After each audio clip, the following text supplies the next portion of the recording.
నమస్తే, నేను మీ సతీష్. జగన్మోహన్ రెడ్డి కుట్రలకి అంతే లేదు అనేటువంటి ఒక చర్చ కూడా ప్రస్తుతం ఏపీ రాజకీయ వర్గాల్లో పెద్ద ఎత్తున జరుగుతూ ఉంది. దానికి ప్రధానమైనటువంటి కారణం ఈ రోజున జగన్మోహన్ రెడ్డి ఏదైతే తమ పార్టీ 175 నియోజకవర్గాలకు సంబంధించినటువంటి ఇన్ఛార్జీలు, ఆ పార్టీలో ఉన్న ఎమ్మెల్యేలు, ఎమ్మెల్సీలు, అలాగే ఎంపీలతోటి సమావేశం నిర్వహించడం, ఆ సమావేశంలో ఆయన వాళ్ళకి చేసినటువంటి దిశానిర్దేశం చూస్తే జగన్మోహన్ రెడ్డి కుట్ర రాజకీయాలు బయటపడతా ఉన్నాయన్నటువంటి అభిప్రాయాలు కూడా వ్యక్తమవుతా ఉన్నాయి.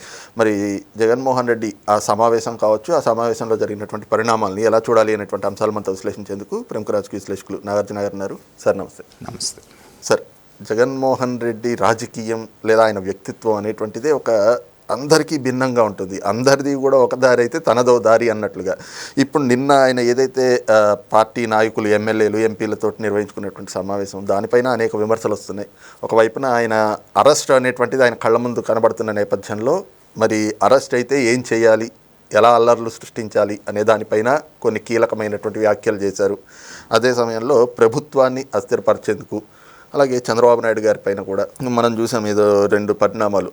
సిఐ వివేకానందరెడ్డి హత్య కేసులో సిఐ శంకరయ్య ఆయన లీగల్ నోటీసు ఇవ్వడం అనేటువంటిది, అలాగే ఓటుకు నోటు కేసులో మత్తయ్య ఆయన సిజేఐకి లేఖ రాయటం, ఆ దిశగా ప్రభుత్వం పైన కేసులు వేయండి, ముఖ్యమంత్రి గారి పైన కేసులు వేయండి, కోర్టులకు వెళ్ళండి అని చెప్పేసి అలాంటి ఆదేశాలు ఇవ్వటం. అంటే అసలు ఎవరైనా కూడా ఒకసారి అధికారం కోల్పోయారు, మళ్ళీ అధికారంలోకి రావాలంటే ప్రజల మన్ననలు పొందాలి, వాళ్ళ మెప్పు పొందాలని చూస్తారు. కానీ ఇలాంటి దిశానిర్దేశాలు అంటే ఎలా చూడాలి ఈ రాజకీయాన్ని? అంటే మీరు అడిగిన ప్రశ్నలోనే మీరు తెలియకుండానే సమాధానం కూడా చెప్పారు. మొట్టమొదటే జగన్మోహన్ రెడ్డి గారి మనస్తత్వం అందరూ ఆలోచించే విధంగా ఉండదు.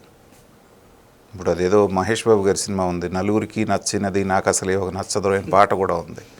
సో ఆ పాట ఇతనికి బాగా అప్లై అవుతుంది. అతని యొక్క క్రిమినల్ చరిత్ర, క్రిమినల్ యాటిట్యూడ్ అనేటువంటిది ఆ రోజున వాళ్ళ తండ్రి గారిని అడ్డం పెట్టుకొని క్విడ్ ప్రోకో ద్వారా సంపాదించిన 1000 కోట్లు అంటారా, 1,00,000 కోట్లు అంటారా, ఆ రోజు నుంచి నిన్నటి లిక్కర్ స్కామ్ వరకు ఏది తీసుకున్నా అతనికి ఉన్నటువంటి అత్యాశ, క్రిమినల్ మెంటాలిటీ, ఆ నేరాన్ని మంచినీళ్ళ ప్రాయంగా చేసేటువంటి ఆయన మనస్తత్వం అనేటువంటిది రాష్ట్ర ప్రజలకి పూర్తిగా నిర్ధారణ అయింది. కాబట్టి 11 సీట్లకు తీసుకొచ్చారు.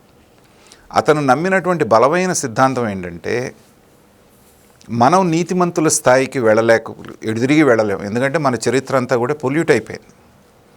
కాబట్టి తెల్ల బట్టలు వేసుకునే బట్టలకి బురద పూసి వాళ్ళని కూడా మన సమానమైన స్థాయికి తీసుకొచ్చేస్తే, వాళ్ళు కూడా నేరస్తులేనటువంటి ఒక ముద్ర వేసేస్తే, నన్ను ఒక్కడనే కాదు, ఇదిగో నన్ను ఎవరన్నా అంటే అదిగో ఆయన కూడా నేరం చేశాడు కదా, ఆయన కూడా నిందితుడే కదా అనేటువంటి ఆలోచన విధానం ఉన్నటువంటి జగన్మోహన్ రెడ్డి చంద్రబాబు నాయుడు గారి మీద పెట్టినటువంటి స్కిల్ డెవలప్మెంట్ కేసు కానివ్వండి, మిగతా అన్ని కేసులు అదే ఆ పరంపర అంతా కూడా దాని ఆస్పెక్ట్లో జరిగింది.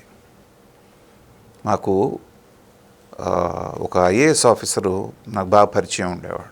ఆయన ఒకరోజు ఇలాగే కూర్చొని మాట్లాడుతూ ఆ ఎలక్షన్స్ ముందు, నాగార్జున గారు ప్రతి వాళ్ళు ఏమంటున్నారంటే వాళ్ళు తినలేదా, వీళ్ళు తినలేదా అని జగన్మోహన్ రెడ్డి గారిని, చంద్రబాబు నాయుడు గారిని ఇద్దరిని కలిపి ఒకే ఘాట కట్టేయడానికి ప్రయత్నం చేస్తున్నారు. చంద్రబాబు నాయుడు గారి మీద కూడా కేసులు ఉన్నాయి కదా, రాజశేఖర రెడ్డి కేసులు వేశాడు కదా, జగన్మోహన్ రెడ్డి మీద ఉన్నాయి కేసులు, వీళ్ళిద్దరికీ అసలు ఇద్దరు ఒకటే కదా అని ఎస్టాబ్లిష్ చేయడానికి ట్రై చేస్తున్నారు. నేను ఒక ఉదాహరణ చెప్తాను మీకు. సో జంతువులు నీళ్లు తాగటం 3 రకాలుగా తాగుతాయి. 3 రకాల జంతువులు 3 డిఫరెంట్ టైప్స్లో తాగుతాయి. ఒకటి లేడి నీళ్లు తాగుతుంది. ఒక సరస్సు, ఒక కుంట ఉంటే మూతి మాత్రం పెట్టి నీట్గా కావాల్సిన నీళ్లు తాగుతుంది. అక్కడ ఆ సరస్సుకు కానీ ఆ నీళ్ళకు కానీ ఎలాంటి డిస్టర్బెన్స్ అసలు తాగినట్టు కూడా తెలియదు. రెండో రకం ఆవు నీళ్లు తాగుద్ది. వస్తుంది, 2 కాళ్ళు ముందు దాంట్లో పెట్టుద్ది, ముట్టెతోటి కాస్త అటు ఇటు అని చెప్పి తనకు కావాల్సిన నీళ్లు తాగి వెళ్ళిపోతుంది. అది కొంత చలనం వస్తుంది దాంట్లో. కానీ మూడో రకం జంతువు ఉందండి, అది దున్నపోతు. అది రాగానే నీళ్లు తాగటం అట్లా ఏముండదు, ఎగిరి దాంట్లో దూకుద్ది. దూకేసి అక్కడ ఉన్న నీళ్ళని మొత్తాన్ని కూడా పొల్యూట్ చేసేసి దానికి కావాల్సిన నీళ్లు తాగి మళ్ళీ వెళుతూ దాని తోక్కున్న బురదని చుట్టూ ఉన్న వాళ్ళకి కొట్టుకుంటూ పోతుంది తోకతోటి.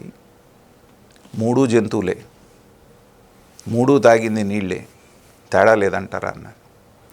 నిజంగా నాకు ఎంత యాప్ట్ అయినటువంటి ఉదాహరణ అనిపించింది. చంద్రబాబు నాయుడు గారు లేడి రకం అయితే ఇది దున్నపోతు రకం అండి అన్నాడు. ఇప్పుడు ఒక పెద్ద పార్టీని నడపడానికి అంతో ఎంతో మీరు ఏ కాంట్రాక్టుల దగ్గర 1% 2% తీసుకోవటం అనేటువంటిది సహజం. అలా లేకుండా పెద్ద పెద్ద పార్టీలు నడపడం అనేటువంటిది అసాధ్యం. సో చేసిన కాంట్రాక్టులు కూడా ఏం చెప్తారంటే మనకి ఆఫ్ ద రికార్డు, సార్ ఒక 2% మేము పార్టీ ఫండ్కి ఇవ్వటం అనేటువంటిది సాధారణం, అది జరిగేటువంటిది.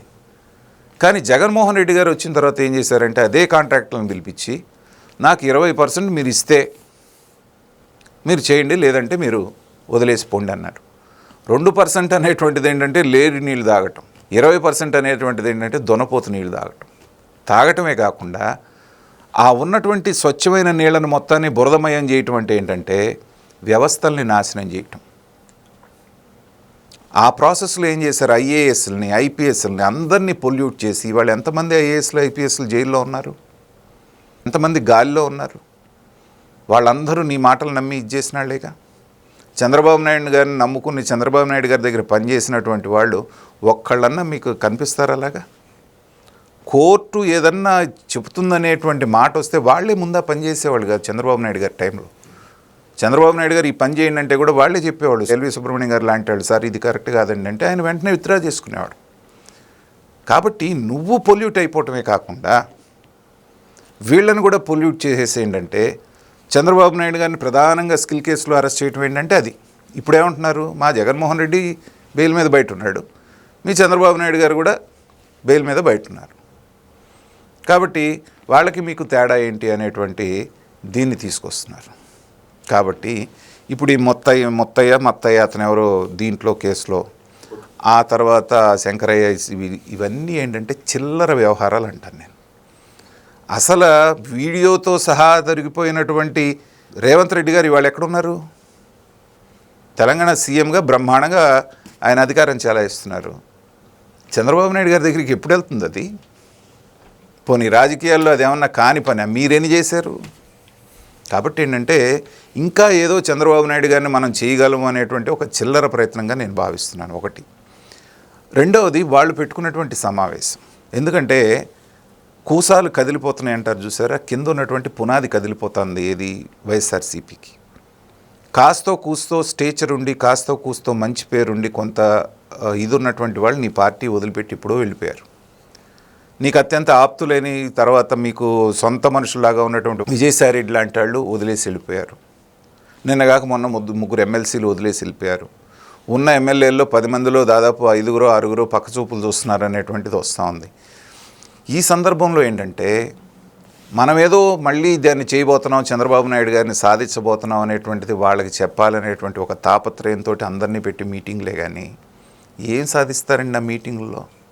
వస్తారు, కూర్చుంటారు, జగన్మోహన్ రెడ్డి గారు చెప్తా ఉంటే బొమ్మల్లాగా వింటూ ఉంటారు, మరీ బాగోదంటే 1-2 సార్లు చప్పట్లు కొడతారు, భోంచేస్తారు, వెళ్ళిపోతారు. ఇలాంటి మీటింగ్లు ఒక 20 జరిగినాయిగా ఇప్పటికీ ఈ 15 నెలల్లో. ఏం సాధించారు? ప్రజల దగ్గరికి వెళ్ళి మీరేమన్నా చెప్పగలిగారా? మీరేమన్నా చేయగలిగారా? ఇది లేనంత కారణం మీరు పైకి రాలేరుగా. కాబట్టి ఇప్పుడు నాయకత్వ మార్పు జరగబోతోంది, భారతి గారిని తీసుకురావడానికి ఏదో చర్యలు తీసుకోబోతున్నారు అనేటువంటిది వింటూ ఉన్నప్పుడు ఏంటంటే దానికి ప్రాతిపదికన ఇది చేయటం కోసంగా నా మీద అక్రమంగా కేసులు పెట్టారు. సింపతి, ఆయన మొదటి నుంచి నమ్ముకున్నదే సానుభూతి.